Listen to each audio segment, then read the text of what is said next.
O juiz Sérgio Moro embarca amanhã para o Rio de Janeiro, onde vai se encontrar com o presidente eleito. Bolsonaro anunciou hoje o astronauta Marcos Pontes como futuro ministro da Ciência e Tecnologia. Em Brasília, futuro ministro da Casa Civil, Onyx Lorenzoni, do DEM, participou de reunião de transição de governo. Luiz Edson Fachin do Supremo determinou a suspensão do inquérito que investigava o presidente Michel Temer. O ex-presidente da Câmara, Eduardo Cunha, do MDB, foi interrogado hoje pelo juiz Sérgio Moro sobre propina. Cunha voltou a negar envolvimento no esquema ilícito. O advogado dele e Moro discutiram. E você acompanha essas e outras notícias agora no Jornal da Gazeta, edição das 10.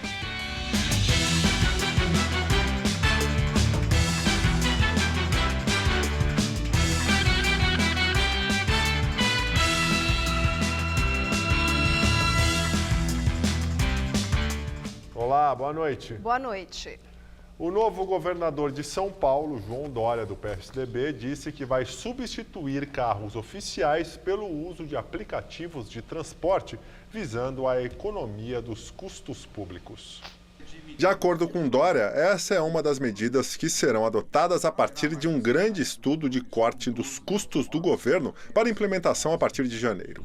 Um deles seria a quantidade de veículos oficiais. Os veículos devem estar à disposição que serve à população e não secretários e membros da chamada elite do governo. Vamos devolver centenas de automóveis alugados e vamos vender outras centenas de automóveis que estão sendo utilizados, a meu ver, de forma inadequada. E o que vamos fazer? Aplicativos, mais fácil, mais rápido, mais moderno. Algumas pastas já estão adequadas ao uso deste tipo de serviço, segundo a gestão atual, e conforme previsto anteriormente na administração de Geraldo Alckmin do PSDB. João Dória também afirmou hoje que vai liberar as concessões do Parque do Ibirapuera e Estádio do Pacaembu, na capital. A Polícia Federal realizou hoje a Operação Tritão, que investiga o suposto desvio de recursos públicos por meio de fraudes em licitações na Codesp, a companhia Docas do Estado de São Paulo. O valor dos contratos investigados supera os 37 milhões de reais. Um dos alvos da operação foi o presidente da Codesp, José Alex Oliva. A estatal é responsável pela administração do Porto de Santos, o maior da América Latina. As licitações investigadas têm vários indícios de irregularidades, como o direcionamento da negociação para determinada empresa e o superfaturamento dos contratos. O esquema teria a participação de agentes públicos da estatal e empresários. Foram adquiridas mais de 100 licenças de um software e, em trabalho na sede da Codesp, o TCU verificou que não havia servidores capacitados a operar aquele software que estava sendo adquirido. Das mais de 100 licenças que foram adquiridas, além de não ter ninguém que sabia operar, apenas 10 licenças estavam validadas. E ainda assim, a Codesp continuou adquirindo novas licenças a um custo superior a 4 milhões de reais. As suspeitas de irregularidades surgiram depois da divulgação de um vídeo na internet em setembro de 2016, no qual o assessor do presidente da Codesp relata diversos atos ilícitos na estatal, que é ligada ao Ministério dos Transportes. A polícia também investiga a relação entre Daniele Rodrigues, ex-bailarina do cantor latino, e José Alex Oliva.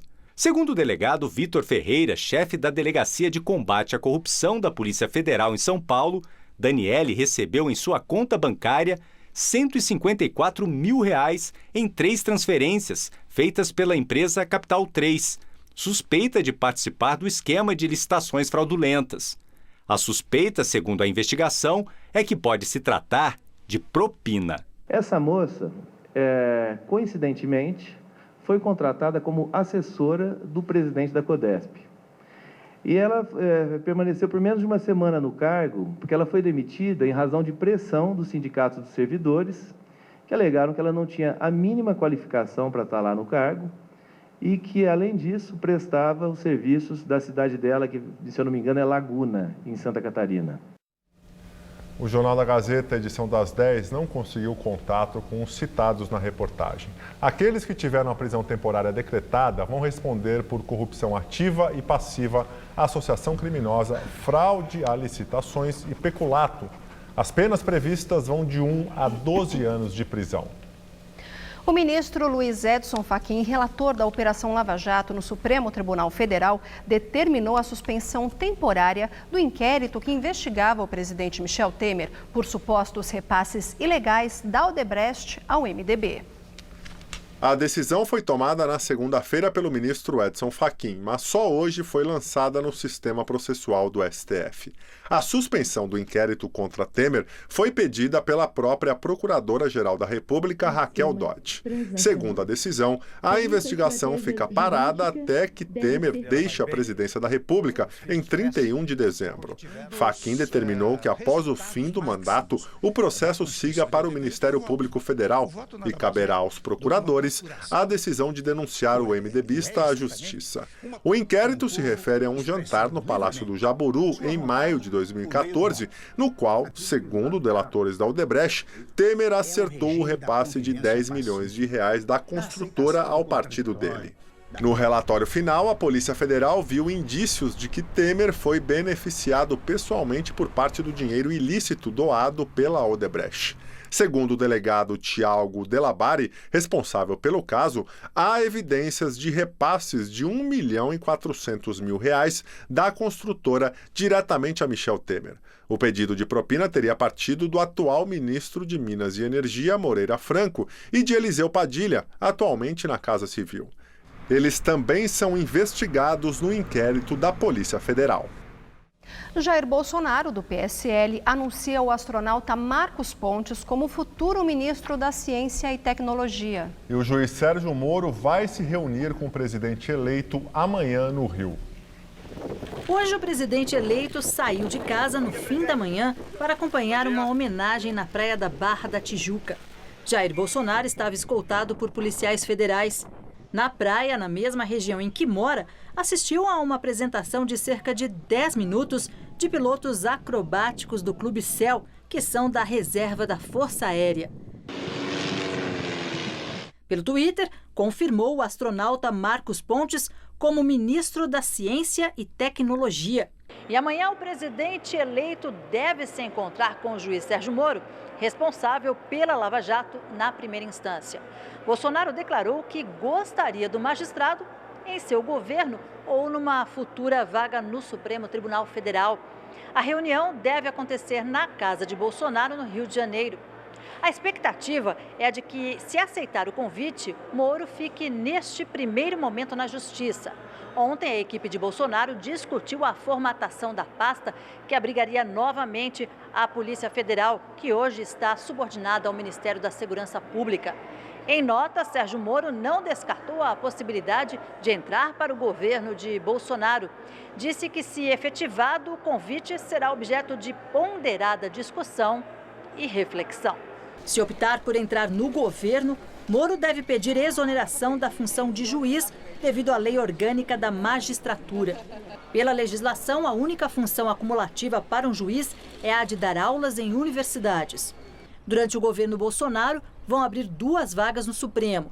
Uma com a aposentadoria do ministro decano Celso de Mello, em novembro de 2020. E outra, em julho de 2021, com a aposentadoria do ministro Marco Aurélio Mello. Caso Sérgio Moro entre para a equipe de Bolsonaro e aguarde uma vaga para o Supremo, não será novidade. No governo Fernando Henrique, Gilmar Mendes foi advogado-geral da União e depois foi para o STF. O mesmo ocorreu com o atual presidente da Corte. No governo Lula, Dias Toffoli também comandou a AGU antes de ir para o Supremo.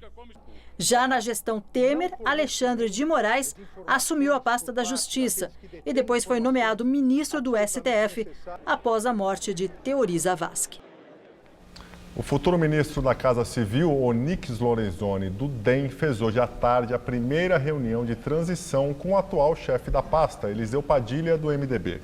O encontro foi para traçar os primeiros passos da substituição da cúpula do governo. A reunião no Palácio do Planalto foi para discutir o início das diretrizes do futuro governo de Jair Bolsonaro, do PSL, o que deve acontecer a partir dessa semana.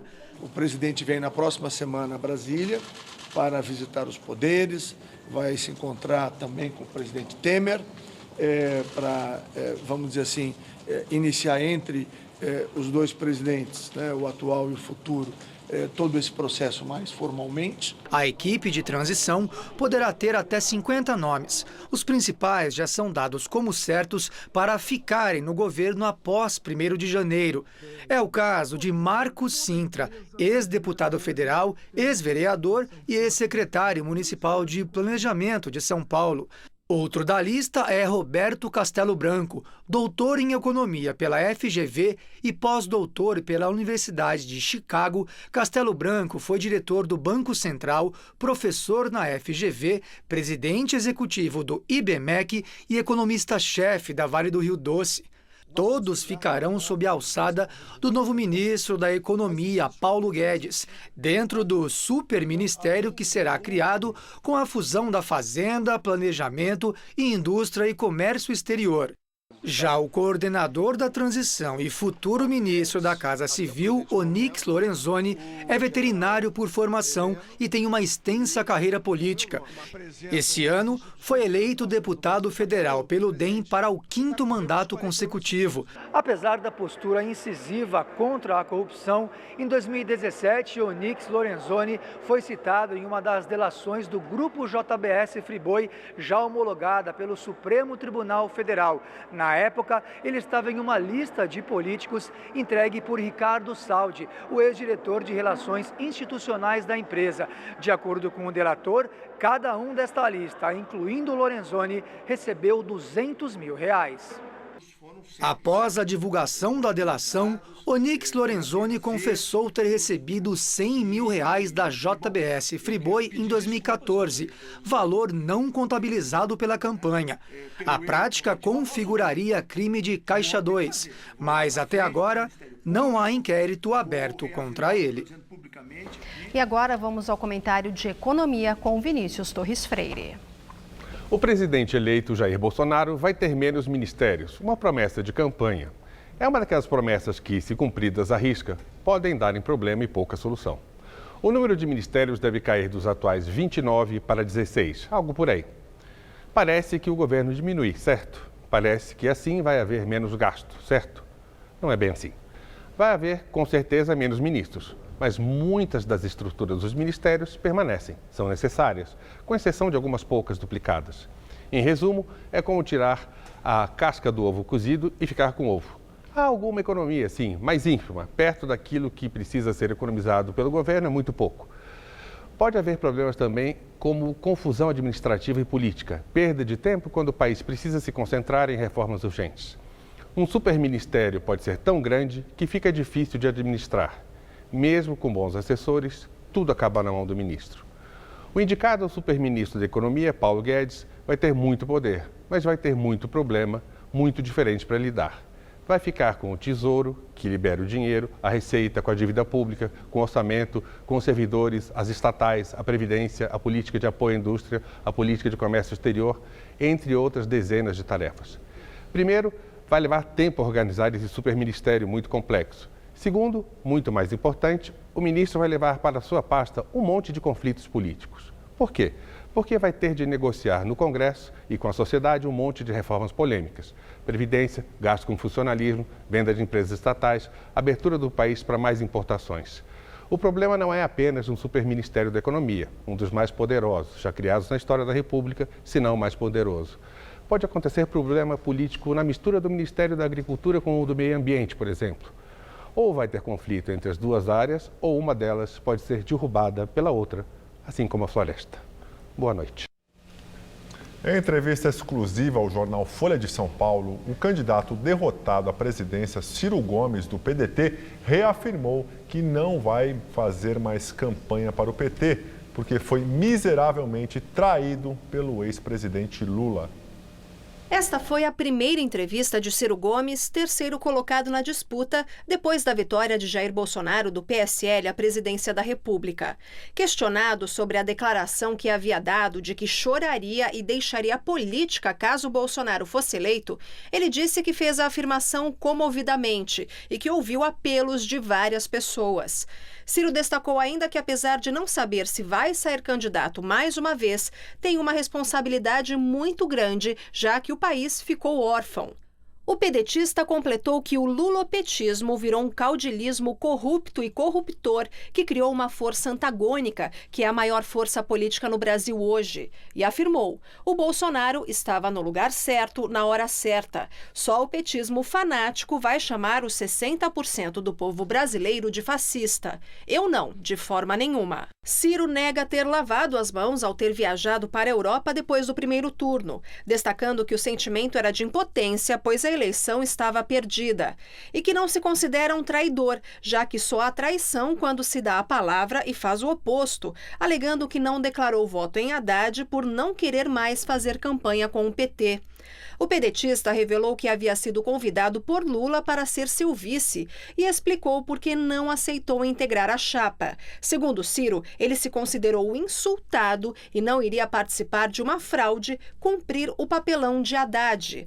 Para ele, se Haddad fosse uma pessoa que tivesse mais fibra, não teria feito esse papelão, e completou: toda segunda ir lá visitar o Lula. Quem acha que o povo vai eleger uma pessoa assim? Lula nunca permitiu nascer ninguém perto dele. E eles empurram para a direita, que é o que querem fazer comigo.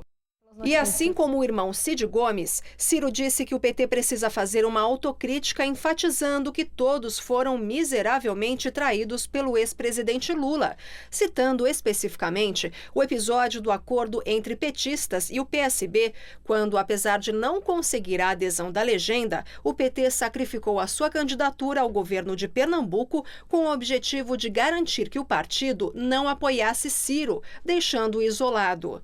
Para o ex-ministro, neste momento, o PT elegeu Bolsonaro.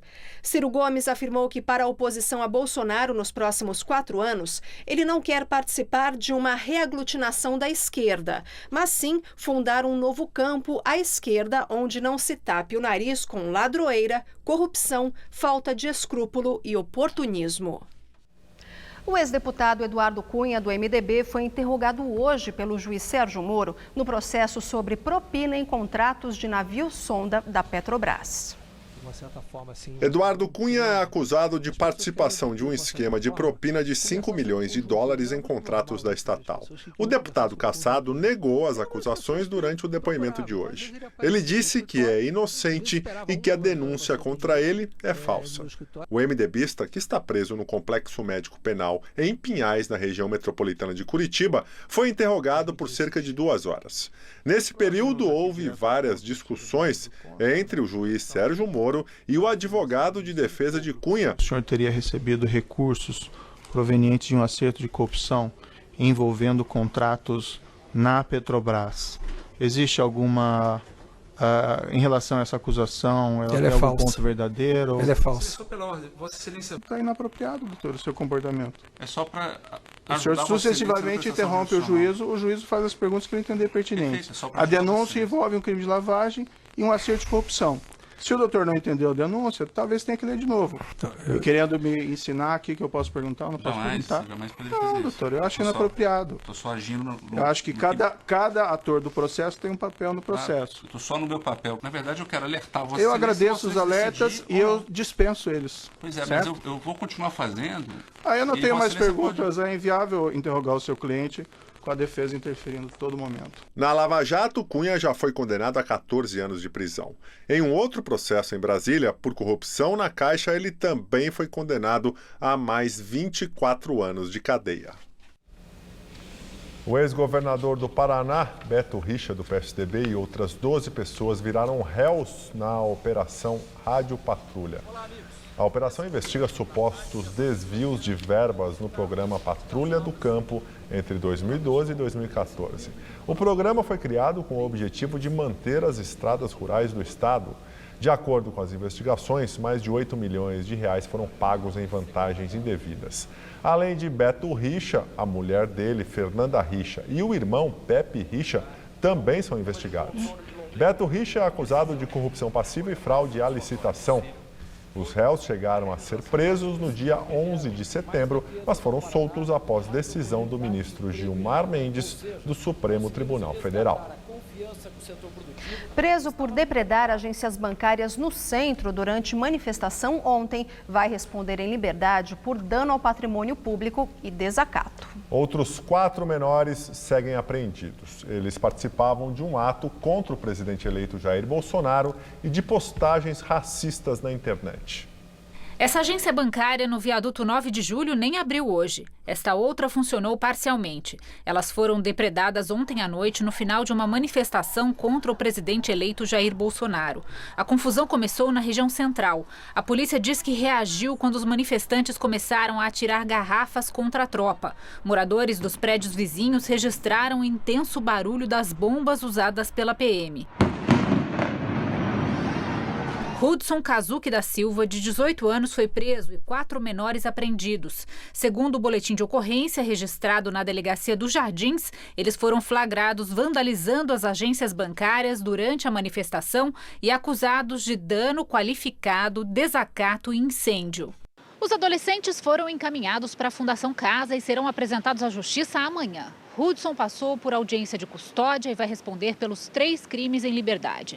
Durante a madrugada, a advogada da Rede Feminista de Juristas, Maíra Pinheiro, que acompanhou os depoimentos, disse que os 5 apresentaram versões consistentes de que apenas estavam na dispersão do ato e não têm relação com os fatos que são atribuídos a eles. Nesta quarta, a Defensoria Pública do Estado assumiu a defesa. O ato foi convocado pelo MTST e começou na Avenida Paulista. De lá, a manifestação seguiu pela Rua da Consolação e foi engrossada por estudantes do Mackenzie que pediam a expulsão do estudante Pedro Belintani Baleotti, que fez postagens racistas em redes sociais. A pedido do Ministério Público, a Polícia Civil abriu um inquérito. O estudante vai responder por praticar, induzir ou incitar a discriminação ou preconceito de raça por meio de comunicação social, de acordo com a lei do crime racial. A pena é de 2 a 5 anos de reclusão e multa. Nas postagens em que comemorava a eleição de Jair Bolsonaro, ele fez ameaças aos negros. Tá vendo essa negraiada? Vai morrer! Vai morrer! Em outra, manipulou uma arma. Pedro, que cursa Direito no Mackenzie, foi suspenso das aulas por 5 dias e demitido do escritório onde fazia estágio.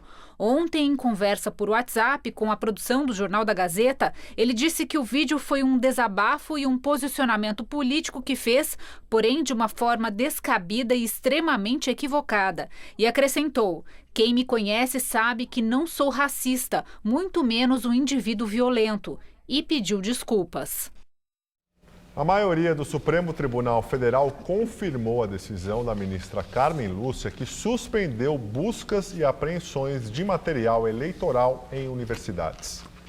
A decisão referenda a liminar concedida no último dia 27 e acontece depois que várias universidades públicas foram alvos de ações policiais e de fiscais eleitorais. Os agentes estariam fiscalizando supostas propagandas eleitorais irregulares. Estudantes e professores se sentiram censurados. Os ministros consideraram que a liberdade de expressão de alunos e professores foram feridas.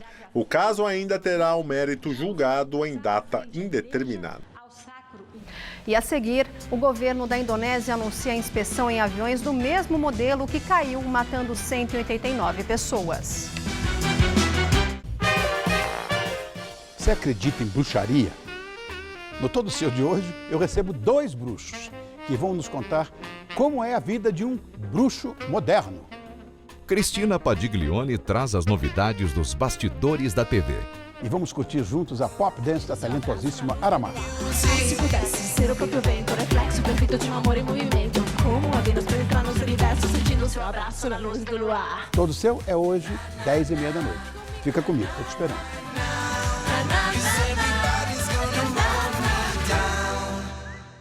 Dor de ouvido, incômodo no nariz ou garganta são situações que atrapalham seu dia a dia. Aqui no Hospital Paulista, você conta com estrutura completa para tratar as dores mais comuns até as cirurgias complexas em otorrinolaringologia. Especialista em todas as consultas, pronto-socorro 24 horas, centro cirúrgico e UTI modernos, além de atendimento humanizado. Hospital Paulista, especialista em ouvido, nariz e garganta. Dr. Brasil Podemos Neto, diretor técnico médico, CRM/SP 70149.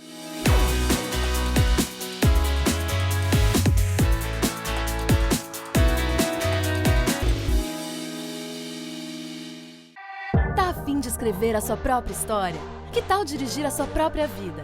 Então corre pra cá, que a sua hora chegou. Bem-vindo ao Universo Casper, um lugar certo para você pensar, criar e questionar. Na Casper, razão e emoção se unem para fazer diferente, fazer melhor. E você, aceita o desafio? Tem muita coisa nova te esperando por aqui. Faculdade Casper Libero. Paixão por comunicação.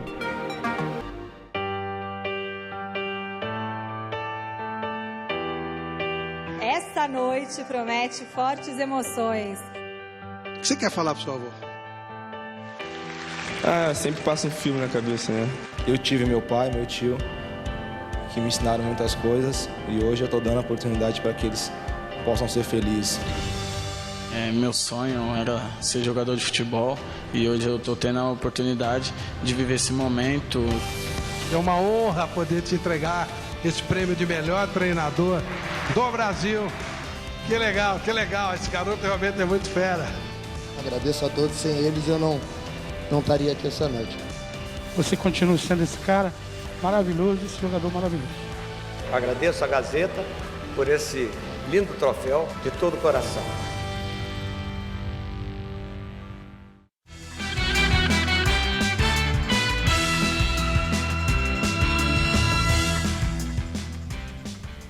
Que calorão fez hoje aqui em São Paulo, hein? Os termômetros chegaram a registrar 31 graus nesta tarde. Luciana, mas o tempo já virou, viu? Aqui na região da Paulista agora faz 19 graus. Mas será que volta a esquentar amanhã? Quem responde pra gente é ela, Mariana Armentano. Olha, uma frente fria vem chegando, o calor diminui em relação a hoje e o guarda-chuva se torna item indispensável nesses próximos dias. Nessa quinta-feira teremos mínima de 20 e máxima na casa dos 28 graus, com chuvas a partir da tarde que podem vir em forma de temporais. Aí na sexta, a máxima cai para 25 com chuvas a qualquer hora e no sábado volta a fazer 28 graus por aqui, com pancadas entre a tarde e a noite. O governo da Indonésia anunciou a inspeção de aviões do mesmo modelo que caiu no mar, matando 189 pessoas. De acordo com relatórios da companhia aérea Lion Air, o Boeing 737 MAX, que caiu no Mar de Java na última segunda-feira, já havia apresentado problemas técnicos no voo anterior à queda. A medida afetará todos os aviões que operam no país, mas os Boeings continuarão voando durante o período de investigação, ainda sem prazos detalhados. A fabricante Boeing se recusou a comentar sobre a possibilidade de todos os aparelhos deste modelo passarem por inspeções. O avião, que caiu 3 minutos depois de decolar do aeroporto internacional da capital, começou a ser usado pela linha aérea indonésia em agosto deste ano. As equipes de busca identificaram hoje a possível localização do avião e confirmaram que sinais detectados nas últimas horas são do gravador de voo da aeronave, que pode trazer detalhes do acidente.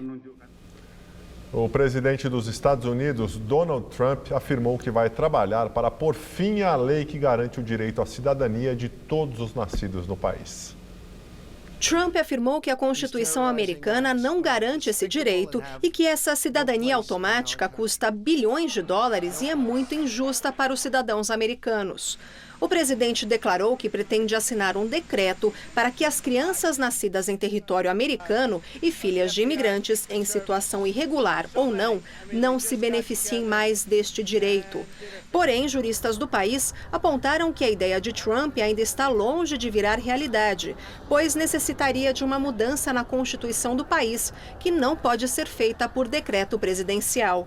A proposta foi anunciada há uma semana das eleições legislativas de meio de mandato, em que o presidente americano tenta colocar a migração no centro do debate para angariar força para o Partido Republicano. Ela também coincide com o avanço da caravana de mais de 7 mil imigrantes de Honduras e Guatemala que seguem em direção à fronteira americana e o envio de soldados para a fronteira com o México para conter que eles entrem no território americano. Bem, nós ficamos por aqui. A edição de hoje pode ser vista no site do Jornal da Gazeta. Ótima noite para você. Muito obrigado pela companhia. Assista agora o programa Todo Seu com Rony Fon. Até amanhã. Nesta quinta, 9h30 da manhã, no Revista da Cidade, tire suas dúvidas sobre aposentadoria. Assista agora Todo Seu.